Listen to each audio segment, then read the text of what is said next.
गुड़िया का असली नाम सुहानी था, लेकिन पूरे गांव में उसे प्यार से गुड़िया ही कहा जाता था, क्योंकि वह सच में एक गुड़िया की तरह ही थी, नाजुक, मासूम और हमेशा मुस्कुराने वाली। उसका छोटा सा घर गांव के किनारे पर था, जहां से दूर दूर तक फैले खेत और हरियाली उसकी आंखों को सुकून देती थी। सुबह की पहली किरण के साथ ही उसकी दिनचर्या शुरू हो जाती थी। आंगन में झाड़ू लगाना, माँ के साथ चूल्हे पर रोटियां बनाना और फिर पानी भरने के लिए कुएं तक जाना। उसकी जिंदगी बहुत साधारण थी, लेकिन उसके सपने बहुत गहरे थे। वह अक्सर आसमान के तारों को देखते हुए सोचती कि एक दिन उसकी भी शादी होगी, उसका भी एक घर होगा जहाँ कोई उसे समझेगा, उसकी हंसी की वजह बनेगा और उसके आंसुओं को बिना कहे पढ़ लेगा। उसकी माँ सावित्री देवी उसे अक्सर समझाती कि एक लड़की की असली दुनिया उसके ससुराल में बसती है, और अगर वहाँ उसे प्यार मिल जाए तो जिंदगी किसी स्वर्ग से कम नहीं होती। गुड़िया इन बातों को दिल से मानती थी और उसी दिन का इंतजार करती थी जब उसकी भी डोली उठेगी। एक दिन दोपहर के समय गांव में अचानक हलचल मच गई, जब एक चमचमाती गाड़ी चौपाल के पास आकर रुकी। गांव के लोग उत्सुकता से उसे देखने लगे और उस गाड़ी से उतरा एक लंबा, सजीला और आत्मविश्वास से भरा आदमी, राजवीर। उसके कपड़े, उसकी चाल और उसका अंदाज सब कुछ अलग था, जैसे वह इस गांव का हिस्सा ही ना हो। कुछ ही देर में यह बात पूरे गांव में फैल गई कि वह शहर का एक बड़ा आदमी है जो यहाँ किसी काम से आया है। लेकिन किसी को यह नहीं पता था कि उसकी असली नजर किसी और चीज पर है। उसी शाम जब गुड़िया अपनी सहेलियों के साथ कुएं पर पानी भरने गई, तभी पहली बार राजीव की नजर उस पर पड़ी और वह उसे देखकर कुछ पल के लिए ठहर सा गया, क्योंकि गुड़िया की सादगी और उसकी मासूम मुस्कान में एक अलग ही आकर्षण था, जो शहर की बनावटी दुनिया में शायद ही देखने को मिलता है। उसी पल राजवीर के मन में एक ख्याल आया कि यही लड़की उसके काम की है, और अगले ही दिन उसने गुड़िया के घर रिश्ता भिजवा दिया। यह सुनकर उसके माता पिता हैरान रह गए, क्योंकि उन्होंने कभी सोचा भी नहीं था कि इतना बड़ा शहर का आदमी उनकी बेटी के लिए रिश्ता भेजेगा। गांव में यह खबर आग की तरह फैल गई और हर कोई यही कहने लगा कि गुड़िया की किस्मत खुल गई है। गुड़िया खुद इस सब से घबरा गई थी, क्योंकि उसने कभी इतने बड़े बदलाव के बारे में सोचा ही नहीं था। उस रात वह सो नहीं पाई। उसके मन में खुशी और डर दोनों साथ साथ चल रहे थे। खुशी इस बात की कि उसका सपना पूरा होने जा रहा है, और डर इस बात का कि क्या वह इस नई दुनिया में खुद को ढाल पाएगी। अगले दिन जब राजवीर अपने परिवार के साथ उसे देखने आया, तो उसने बहुत ही सलीके से बात की, हर सवाल का जवाब शांति से दिया और गुड़िया की तरफ देखकर हल्की सी मुस्कान के साथ कहा कि उसे सादगी पसंद है और गुड़िया में वह सब कुछ है जो वह अपनी पत्नी में चाहता है। यह सुनकर गुड़िया के माता पिता का दिल भर आया और उन्होंने बिना ज्यादा सोच विचार किए इस रिश्ते के लिए हाँ कर दी। शादी की तैयारियां शुरू हो गई। घर में खुशियों का माहौल छा गया। रिश्तेदारों का आना जाना बढ़ गया और गुड़िया हर दिन खुद को दुल्हन के रूप में देखने लगी। शादी के दिन वह लाल जोड़े में सजी जब मंडप में बैठी, तो उसकी आंखों में हजारों सपने थे, एक नए जीवन के, एक नए रिश्ते के और एक ऐसे प्यार के जिसकी उसने हमेशा कल्पना की थी। फेरे लेते समय उसने मन ही मन वचन लिया कि वह इस रिश्ते को पूरी ईमानदारी से निभाएगी, चाहे जो भी हो। लेकिन उसे यह नहीं पता था कि यह रिश्ता एक सच्चा बंधन नहीं, बल्कि एक ऐसा जाल है जिसमें वह खुद ही फंसने जा रही है। शादी के बाद जब उसकी विदाई हुई, तो उसकी माँ के आंसू रुक नहीं रहे थे और गुड़िया खुद भी अपने घर से दूर जाते हुए अंदर ही अंदर टूट रही थी। लेकिन उसने अपने आंसुओं को छुपा लिया, क्योंकि उसे विश्वास था कि वह एक नई और खुशहाल जिंदगी की ओर बढ़ रही है। गाड़ी जैसे ही गांव की सीमा पार करके शहर की ओर बढ़ने लगी, गुड़िया ने आखिरी बार पीछे मुड़कर अपने घर को देखा और उसके दिल में एक अजीब सा एहसास हुआ, जैसे वह सिर्फ अपना घर नहीं बल्कि अपनी मासूमियत भी पीछे छोड़ आई हो। और उसे बिल्कुल भी अंदाजा नहीं था कि जिस जिंदगी को वह अपना सपना समझ रही है, वही उसके लिए एक ऐसा सौदा साबित होने वाला है जो उसकी पूरी दुनिया बदल देगा। शहर की ऊंची ऊंची इमारतों, तेज रफ्तार गाड़ियों और चमकती रोशनी को देखते हुए गुड़िया का दिल घबराहट और उत्सुकता के बीच झूल रहा था, क्योंकि उसने अपने पूरे जीवन में इतना बड़ा और शोर भरा माहौल कभी नहीं देखा था। गाड़ी जैसे ही एक बड़े से आलीशान घर के सामने रुकी, गुड़िया ने सोचा कि शायद यही उनका नया घर है, उसका अपना आशियाना जहाँ से उसकी नई जिंदगी शुरू होगी। लेकिन उस घर की भव्यता में भी उसे एक अजीब सी ठंडक महसूस हो रही थी, जैसे दीवारें खूबसूरत जरूर हों मगर उनमें अपनापन ना हो। राजवीर ने बिना उसकी तरफ देखे गाड़ी से उतरते हुए बस इतना कहा, चलो अंदर। और उसकी आवाज में वो अपनापन नहीं था जिसकी गुड़िया ने उम्मीद की थी। गुड़िया धीरे धीरे दहलीज पार करके अंदर गई। उसके पांव कांप रहे थे और दिल तेजी से धड़क रहा था, जैसे कोई अनजाना डर उसे घेर रहा हो। घर के अंदर कदम रखते ही उसने चारों तरफ नजर दौड़ाई। सब कुछ सजा सवरा था, लेकिन वहां कोई खुशी नहीं थी, कोई स्वागत नहीं था, कोई मुस्कान नहीं थी। और तभी अचानक सीढ़ियों से उतरती हुई एक औरत उसकी नजरों के सामने आकर खड़ी हो गई। उस औरत की आंखों में गुस्सा था, चेहरे पर दर्द था और उसके हाव भाव में भी एक अजीब सा अधिकार झलक रहा था, जैसे वह इस घर की असली मालकिन हो। गुड़िया कुछ समझ पाती उससे पहले ही उस औरत ने तेज आवाज में पूछा, ये कौन है? और उस सवाल में ऐसा तंज था जिसने गुड़िया के दिल को अंदर तक हिला दिया। गुड़िया ने डरते हुए राजवीर की तरफ देखा, लेकिन उसने बिना किसी झिझक के जवाब दिया, ये मेरी दूसरी पत्नी है। ये सुनते ही गुड़िया के कानों में जैसे किसी ने तेज धमाका कर दिया हो।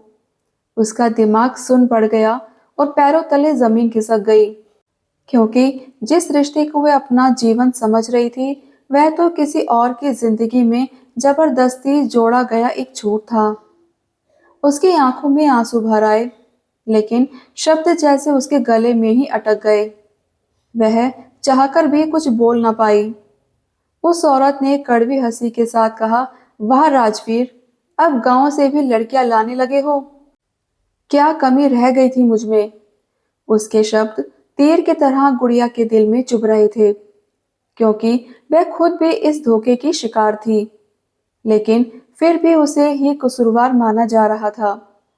गुड़िया को अब समझ में आने लगा था कि वह किसी प्यार भरे घर में नहीं, बल्कि एक ऐसे खेल का हिस्सा बन चुकी है जहां उसकी कोई कीमत नहीं है, जहां उसकी भावनाएं, उसके सपने और उसकी पहचान सब कुछ बेकार है।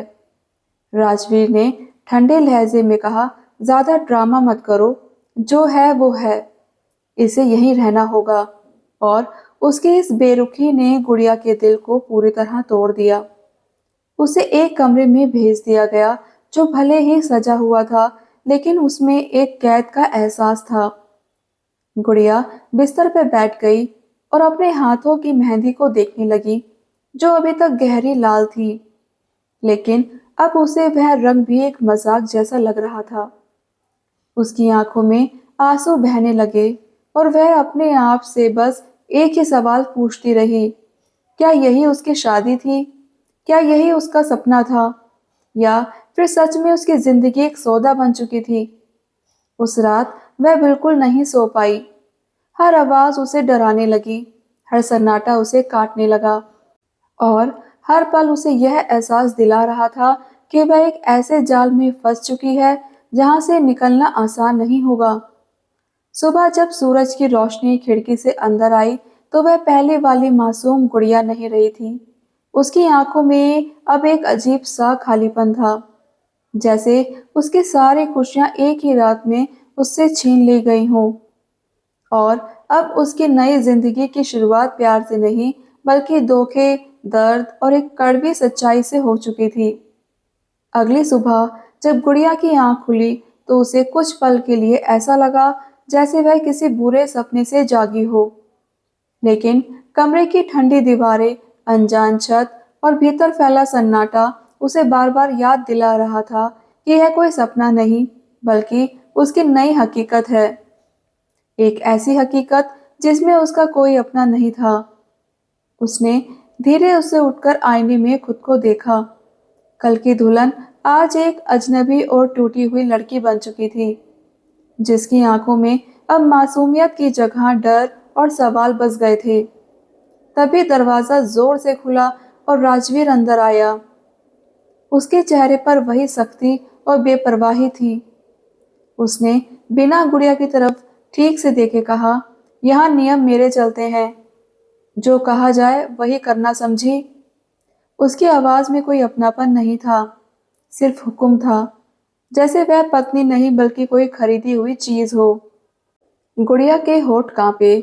वह कुछ कहना चाहती थी, लेकिन शब्द उसके गले में ही घुटकर रह गए, क्योंकि अब उसे समझ आ चुका था कि उसके आवाज की यहाँ कोई कीमत नहीं है।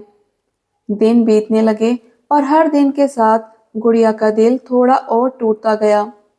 पहली पत्नी, जिसका नाम कविता था, उसे हर बात पर ताने देती, उसे नीचा दिखाती और हर बार उसे यह एहसास कराती कि वह इस घर में सिर्फ एक बोझ है, एक गलती है जिसे जब जहां इस्तेमाल किया जा सकता है और जब चाहा ठुकराया जा सकता है। गुड़िया रसोई में काम करती, घर साफ करती और हर छोटी छोटी बात पर डांट सुनती, लेकिन उसके हिस्से में कभी भी एक इंसान जैसा व्यवहार नहीं आया। रात को जब वह अपने कमरे में लौटती तो उसकी आंखों से आंसू अपने आप बहने लगते। वह अपने हाथों की सूखी मेहंदी को देखती और सोचती, क्या सच में उसका रिश्ता इतना कमजोर था कि एक झूठ के सामने टूट गया। कई बार उसने सोचा कि वह भाग जाए, अपने गांव लौट जाए, लेकिन फिर उसे अपने माता पिता का चेहरा याद आता, उनका भरोसा, उनकी खुशी, और वह डर जाती कि अगर उन्हें यह सच्चाई पता चली तो उनका दिल टूट जाएगा। इसी डर ने उसे घर में बांध कर रखा, जहां हर दिन उसकी आत्मा को चोट पहुंचती थी। एक दिन उसने हिम्मत करके राजवीर से सवाल पूछा, आपने मेरे साथ ऐसा क्यों किया।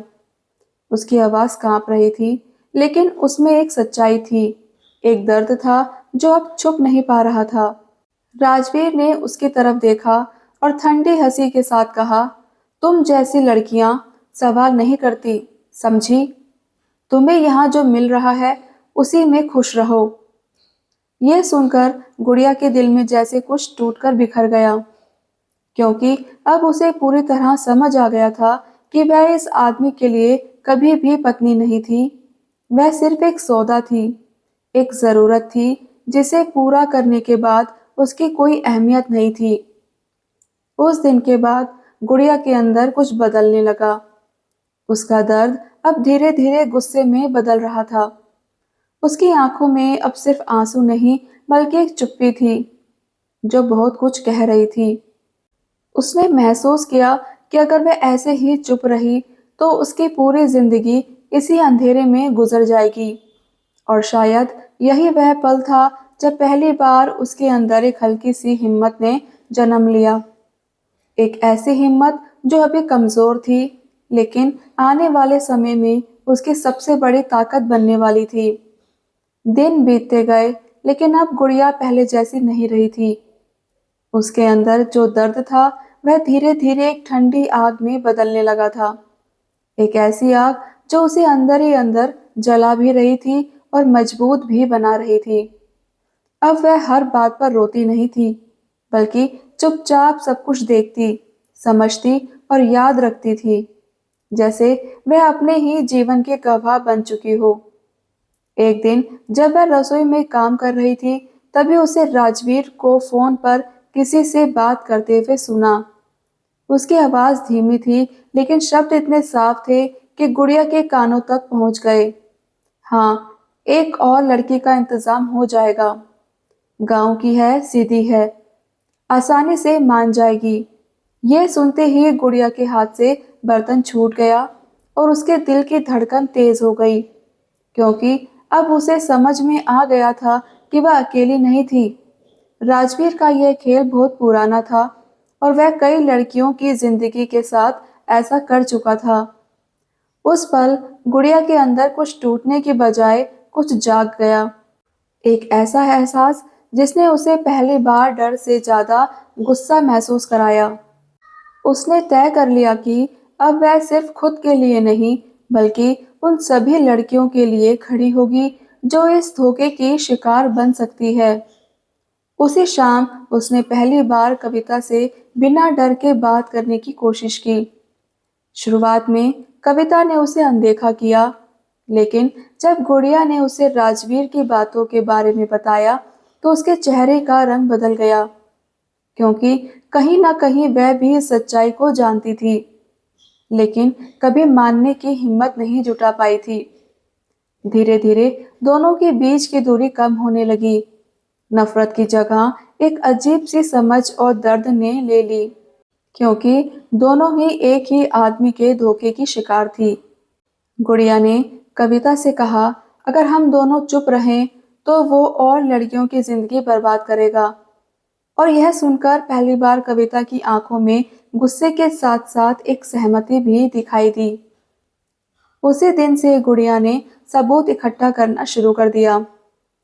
राजवीर के फोन की रिकॉर्डिंग, उसके कागजात, उसके झूठे वादों के निशान, हर छोटी छोटी चीज जो उसकी सच्चाई को उजागर कर सकती थी। हर कदम पर खतरा था, हर पल पकड़े जाने का डर था, लेकिन अब गुड़िया को अपने डर से ज्यादा अपने फैसले पर भरोसा था। रात को जब वह अकेली होती तो उसका दिल जोर जोर से धड़कता, लेकिन अब वह उस डर को दबाकर अपने अंदर की ताकत को बढ़ने दे रही थी। उसने आईने में खुद को देखा और पहली बार उसे अपने अंदर वही मासूम लड़की नहीं, बल्कि एक मजबूत और जागरूक औरत नजर आई, जो अब अपनी जिंदगी का फैसला खुद लेने के लिए तैयार थी। यह सफर आसान नहीं था, लेकिन अब गुड़िया ने ठान लिया था कि वह इस अंधेरे को हमेशा के लिए खत्म करके ही दम लेगी, चाहे इसके लिए उसे कितना भी बड़ा कदम क्यों ना उठाना पड़े। दिनों की खामोशी तैयारी के बाद वह पल आखिर आ ही गया, जब गुड़िया ने तय कर लिया कि अब सच को छुपाकर जीना उसके बस की बात नहीं है, क्योंकि हर गुजरते दिन के साथ उसे यह एहसास और गहरा होता जा रहा था कि अगर उसने आज आवाज नहीं उठाई तो कल किसी और लड़की की जिंदगी उसे अंधेरे में धकेल दी जाएगी, जिसमें वह खुद कैद थी। उस सुबह घर का माहौल सामान्य था, लेकिन गुड़िया के भीतर एक तूफान चल रहा था। उसकी धड़कनें तेज थी, हाथ हल्के कांप रहे थे, फिर भी उसकी आंखों में एक अजीब सा आत्मविश्वास झलक रहा था, जैसे उसने अपने डर को कहीं पीछे छोड़ दिया हो। राजवीर हमेशा की तरह बेफिक्र होकर बैठा था। उसे जरा भी अंदाजा नहीं था कि आज उसकी बनाई हुई झूठ की दीवारें गिरने वाली हैं। गुड़िया ने चुपचाप अपने पास रखे सारे सबूत एक बार फिर देखे, फोन में रिकॉर्डिंग, कुछ कागज और वे छोटी छोटी बातें जो उसके झूठ को सच में बदल सकती थी। उसने कविता की तरफ देखा और इस बार कविता की आंखों में डर के साथ साथ हिम्मत भी थी, क्योंकि अब वह भी इस खेल का हिस्सा नहीं, बल्कि उसके खिलाफ खड़ी थी। अचानक गुड़िया ने सामने आकर साफ आवाज में कहा, आज सबके सामने सच आएगा। और उसके शब्दों में ऐसी दृढ़ता थी कि एक पल के लिए राजवीर भी चौंक गया। उसने हंसते हुए बात को हल्का करने की कोशिश की, क्या ड्रामा कर रही हो तुम? लेकिन इस बार गुड़िया चुप नहीं रही। उसने फोन में मौजूद रिकॉर्डिंग चला दी, जिसमें राजवीर की आवाज साफ सुनाई दे रही थी। वह किसी और लड़की को फंसाने की बात कर रहा था, ठीक उसी तरह जैसे उसने गुड़िया के साथ किया था। कमरे में सन्नाटा छा गया और राजवीर के चेहरे का रंग उड़ गया, क्योंकि अब उसके पास झूठ बोलने के लिए कोई रास्ता नहीं बचा था। गुड़िया ने आगे बढ़कर कहा, यह शादी नहीं थी, यह सौदा था, मेरी जिंदगी का सौदा। उसके शब्दों में दर्द भी था और गुस्सा भी, लेकिन सबसे ज्यादा सच्चाई थी। बात यही नहीं रुकी। गुड़िया ने पहले ही पुलिस को सूचना दे दी थी और कुछ ही देर में दरवाजे पर दस्तक हुई। जैसे ही पुलिस अंदर आई, राजवीर का आत्मविश्वास पूरी तरह टूट गया। उसने सफाई देने की कोशिश की, लेकिन सबूत उसके खिलाफ थे। कविता ने भी आगे बढ़कर सब कुछ सच सच बता दिया और पहली बार दोनों औरतें एक साथ खड़ी थी, अपने हक के लिए, अपने सम्मान के लिए। राजवीर को पुलिस अपने साथ ले गई और जाते जाते उसके चेहरे पर वही घमंड नहीं था जो कभी हुआ करता था, बल्कि एक डर और हार साफ दिखाई दे रही थी। घर में फैला सन्नाटा अब अलग था। यह डर का नहीं, बल्कि एक अंत का सन्नाटा था, एक ऐसे झूठ के अंत का जो बहुत समय से सब पर भारी था। गुड़िया वही खड़ी रही, उसकी आंखों में आंसू थे, लेकिन इस बार यह आंसू कमजोरी के नहीं, बल्कि एक जीत के थे, क्योंकि उसने ना सिर्फ अपने लिए बल्कि उन सभी लड़कियों के लिए आवाज उठाई थी जो ऐसे धोखे का शिकार बन सकती थी। और शायद पहली बार उसे महसूस हुआ कि वह अब किसी की मजबूरी नहीं, बल्कि अपनी कहानी की सबसे मजबूत किरदार बन चुकी है।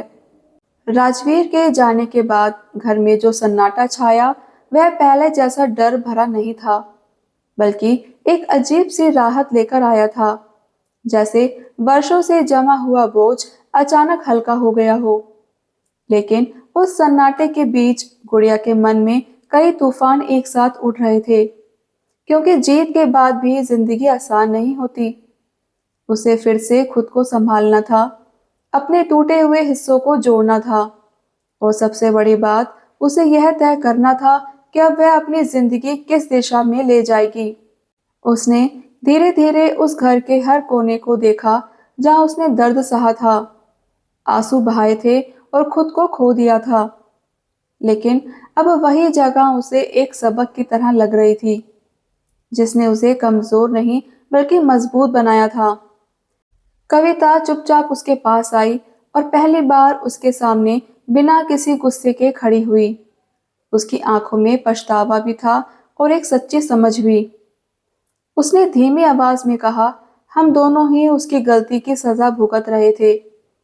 और यह सुनकर गुड़िया ने पहली बार उसे एक दुश्मन नहीं, बल्कि एक साथी की तरह देखा, क्योंकि दोनों ने एक ही दर्द सहा था, बस हालात अलग थे।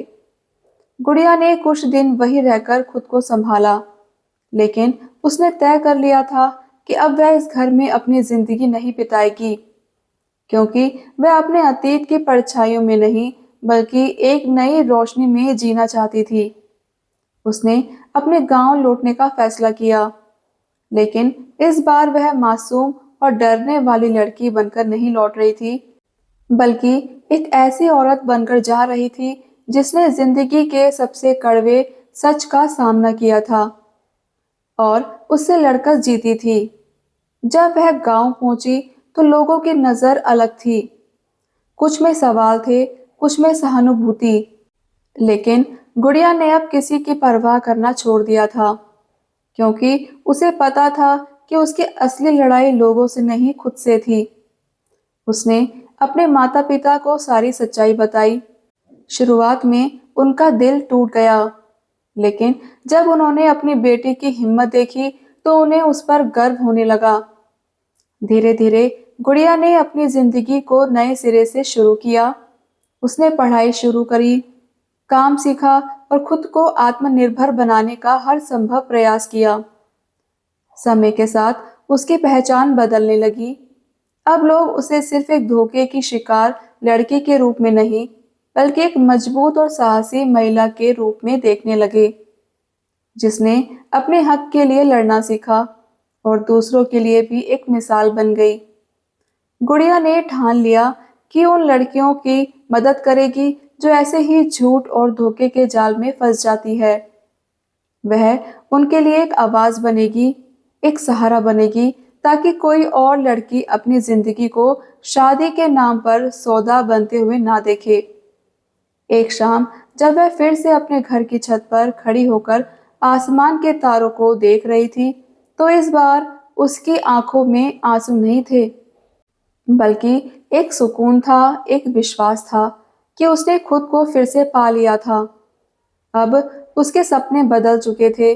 अब वह किसी और के सहारे की उम्मीद नहीं करती थी, बल्कि खुद अपने रास्ते बनाने की ताकत रखती थी। उसकी कहानी अब सिर्फ दर्द की कहानी नहीं रही थी, बल्कि हिम्मत, आत्मसम्मान और नई शुरुआत की कहानी बन चुकी थी। और यही उसकी सबसे बड़ी जीत थी, क्योंकि उसकी जिंदगी किसी सौदे का हिस्सा नहीं, बल्कि उसकी अपनी शर्तों पर लिखी जा रही एक नई कहानी थी। दोस्तों, अगर कहानी पसंद आई हो तो चैनल को लाइक, शेयर और सब्सक्राइब जरूर करें। कल मिलते हैं अपनी एक और नई कहानी के साथ।